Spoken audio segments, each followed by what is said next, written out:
हाथ लगाइए। So addiction is also growing, right? मी जर प्रश्न विचारला इथं तर तुमच्यापैकी किती जणांना ॲडिक्शन आहे हात वर करा. ॲडिक्शन शब्द वापरतो मी. किती जणांना आहे? 1 2 फक्त 2 3च आहेत. 4 5 आणि ॲडिक्शन ज्यांना नाही कुठलंही त्यांनी हात वर करा. तरी 1 2 3 ही मधली अवस्था फार भयानक आहे.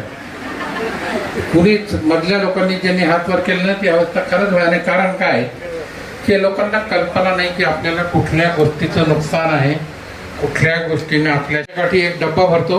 इतक्या लोकांचे तंबाखू गुटखा सिगारेट आम्हाला काढून ठेवावे लागतात आणि परत आम्हाला असं वाटतं की आम्ही काढलं तात्पुरतं तरी. तसेच उपस्थित सर्व स्टुडंट्स आणि सेंटरचे सर्व अधिकारी कर्मचारी यांचा मी वर्ल्ड अँटी टोबॅको डे याच्या सर्वप्रथम सर्वांना शुभेच्छा देतो. आणि आजचा दिवस अवेअरनेससाठी आहे, कारण आपल्याला माहीत आहे की टोबॅकोबद्दल अवेअरनेस खूप कमी आहे. आता ज्यावेळी प्रश्न विचारला गेला की किती लोकांना ॲडिक्शन आहे, फक्त 2 हात वर गेले, आणि किती लोकांना ॲडिक्शन नाही त्यामध्ये फक्त 2 हात वर गेले. याचा अर्थ आहे की जवळपास 90% लोकांना माहीत नाही आहे की त्यांना ॲडिक्शन आहे, किंवा त्यांना माहीत आहे तरी पण ते ॲक्सेप्ट करायला तयार नाही. म्हणजे काहीतरी एक स्टिग्मा त्याच्याबद्दल आहे की ते त्याचा वापर करत असेल तरी पण त्यांना ॲक्सेप्ट नाही करायचा की ते वापर करत आहे. आपल्याला माहीत आहे, आपण ऐकलं असेल की एक कोट आहे, जिंदगी बडी होनी चाहिए लंबी नहीं. पण जर आपण टोबॅकोचा सेवन केला तर आपकी ज़िंदगी ना तो बड़ी होगी ना लंबी होगी. इसका अर्थ है की आपले जीवनमध्ये जे इम्पॉर्टंट मुवमेंट्स आहेत त्याचा आपण अनुभव घेऊ शकणार नाही. आपल्याला जीवनात वेळ कमी मिळणार, कारण स्मोकिंग किंवा टोबॅकोच्या वापरमुळे आपला लाईफ कमी होणार आहे. आणि या दोघी कारणामुळे आपला जे क्वालिटी ऑफ लाईफ आहे ते खूप कमी राहणार आहे.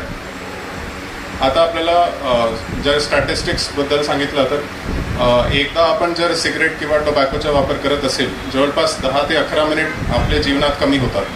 म्हणजे वर्ष केयर सेंटर और सभी ऑर्गेनाइजिंग टीम के मेंबर्स जिन्होंने आज हम दोनों को आज वर्ल्ड नो टोबैको डे के ओकेजन पर यहाँ पर इनवाइट किया, और सभी बच्चों को भी बहुत बहुत शुभेच्छा देना चाहूँगी, क्योंकि आई नो यहाँ पे हमारे पास लिमिटेड सर्टिफिकेट्स हैं और ट्रॉफीज़ हैं, बट क्योंकि आपने इतने इम्पोर्टेंट विषय में अपना सहभाग दिया है इसीलिए आज आप सभी किसी न किसी तरह से विनर हो. जैसे सर ने बोला कि किसी न किसी टॉपिक के बारे में, और स्पेशली जो सोशल टॉपिक है इतना इम्पोर्टेंट है, उसके बारे में आप अगर कुछ सोच पा रहे हो, बोल पा रहे हो, लिख पा रहे हो, तो वो एक छोटी विक्ट्री हो सकती है खुद में. ये चीज़ एक्नॉलेज करना बहुत ज़रूरी है.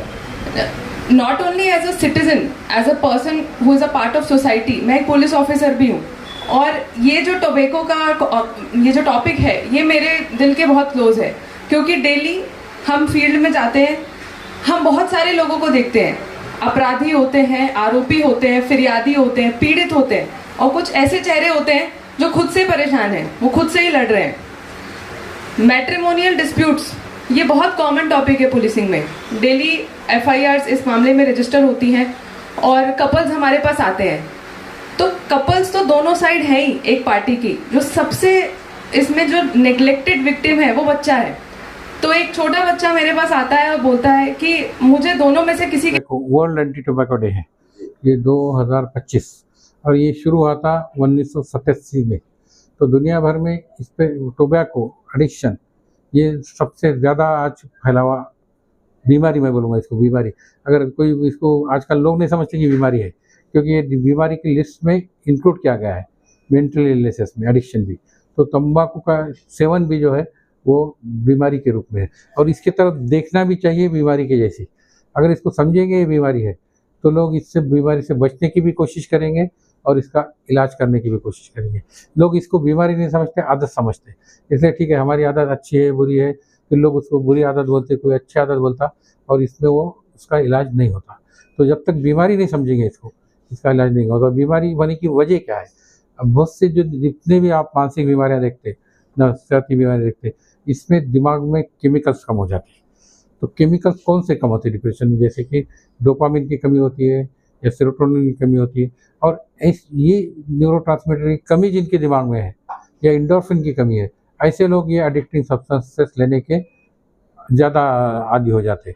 एक बार वो लिया, अब कुछ लोग बोलते कि मैं एक बार लिया मैं आदी नहीं बना, शराब पीने वाले बोलता मैं एक बार लिया उसके बाद नहीं लिया या मैं छोड़ दे सकता, लेकिन ये हर एक के साथ मुमकिन नहीं है, गलत फहमी है। कुछ परसेंट लोग छोड़ सकते हैं, मगर 90 से 95% लोग को छोड़ना बहुत मुश्किल हो जाता है जब तक कि वो सही तरीके से इलाज ना करें। तो अब इलाज के तरीके बहुत है, एक तो बीमार होने के बाद इलाज करते हैं और एक प्रोफाइलैक्सिस करते हैं। तो इसलिए हमारा जो फोकस है ये प्रोग्राम लेने का कि ये स्कूल से ही बचपन से ही इससे बचे, और इसके बचने के लिए मेरा जो खास फोकस है इस पर कि ये बच्चों को स्कूल से ही इसकी ट्रेनिंग देना ज़रूरी है। स्कूल में ही उनको मेंटल हेल्थ का उनके सिलेबस में भी इंक्लूड होना चाहिए। और जैसा कि अब हमारी कंट्री प्लूरलिस्टिक कंट्री है, हर मज़हब के लोग यहाँ स्कूल में होते हैं, तो मेरा जो स्पिरिचुअल एस्पेक्ट पे जो फोकस है आज वो है कि सबको हर रिलीजन का स्पिरिचुअल नॉलेज देना चाहिए। वो एक दूसरे के स्पिरिचुअल नॉलेज से वाकिफ़ भी इसलिए होना चाहिए कि मैं जब तक दूसरे का स्पिरिचुअलिटी नहीं समझूंगा, मैं उसके बारे में रिस्पेक्ट करने के मेरे समझ में नहीं आती। तो अगर एक मज़हब का, मैं भी नाम बगैर लिए बोलूँगा, एक एक्स मज़हब का आदमी वाई मज़हब के आदमी से डील कर रहा है, तो एक्स वाले को वाई का भी मालूम होना चाहिए और एक्स का भी मालूम होना चाहिए, तो वो उससे अच्छा बर्ताव कर सकता है। जब हम एक बात करते इम्पैथी वगैरह, जब तक ये चीज़ें नहीं बढ़ेंगी, हमारे पास के स्कूल से लेके सोसाइटी के लेके टेंशन जो बढ़ रहे हैं आज वो कम नहीं होंगे। और ये लोग टेंशन छुड़ाने के लिए ये तम्बाकू बोलो, सिगरेट बोलो, बीड़ी बोलो और शराब बोलो, ये दूसरे एडिक्टिंग सब्सटेंस लेते हैं। और इसका जो इंसिडेंस जो बढ़ते जा रहा दिन ब दिन, आज दुनिया भर में लोग इससे परेशान हैं। हर एक बच्चों में भी हर 8-10 बच्चों में 3-4 बच्चे लेते हैं। अब जैसा कि मैं 50 साल से देखता हूँ, एक ज़माना ऐसा था कि इसकी मुश्किल से आते थे कोई तम्बाकू पीड़ी के लिए इलाज के लिए, पर अब उसके लिए भी आना बढ़ गए। जैसा कि मैं हॉस्पिटल में भी देखता हूँ कि जो पेशेंट एडमिट रहते हैं उनके आने वाले 4 जो रिलेटिव में जो अभी बताया उसमें, तो उनके पास से जमा करते करते हमारे डब्बे जमा हो जाते हैं। तो इतना इसका सेल और ये है, तो इसको हर लिहाज से कंट्रोल होना चाहिए। खुद का दिल का भी होना चाहिए, फैमिली से भी होना चाहिए, सोसाइटी से भी होना चाहिए, लॉ भी उसमें इन्फोर्समेंट होना चाहिए। लॉ भी ऐसा होना चाहिए कि इतना फ्रीली ये चीज़ें ना मिले, लोग इसका इस्तेमाल ना करें। और इसका एजुकेशन अवेयरनेस सबसे बड़ा है, अवेयरनेस, सोच बदलना। मैं जो आ रहा हूँ बुनियादी मेरा ऐसा है सोच। अगर आप पॉजिटिव सोच कम्युनिटी की बनाएंगे, सर ज़्यादातर नौजवान जो है, ज़्यादातर नौजवान इस नशे की तरफ। Third prize elocution competition Pallavi Bendre and Khan Manja.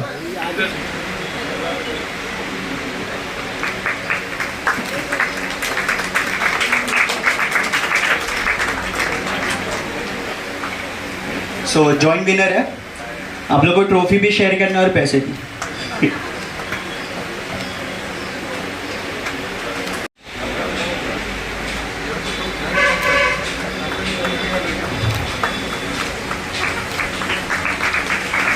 Any guess? Any guesses? Sorry? कोई भी कॉन्फिडेंट नहीं है। और कौन है? Prize elocution competition goes to Arhanullah Khan. Huge round of applause. He is from junior college. बाकी mostly participants सब senior college के थे. Still, he got the first prize.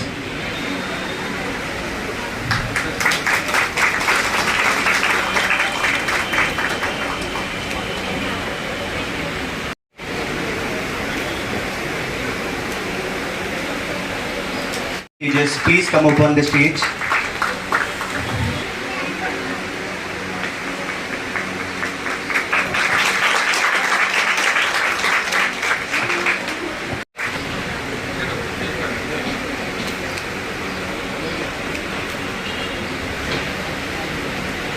First prize यानी किसको मिलेगा? ठीक है, आप लोग। और first prize goes to Saima.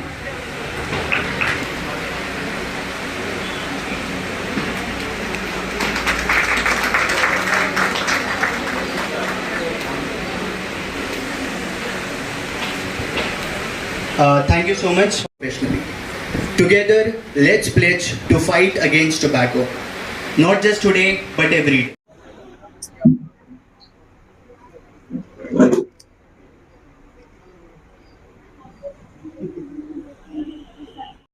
subscribe now and press the bell icon. Never miss an update.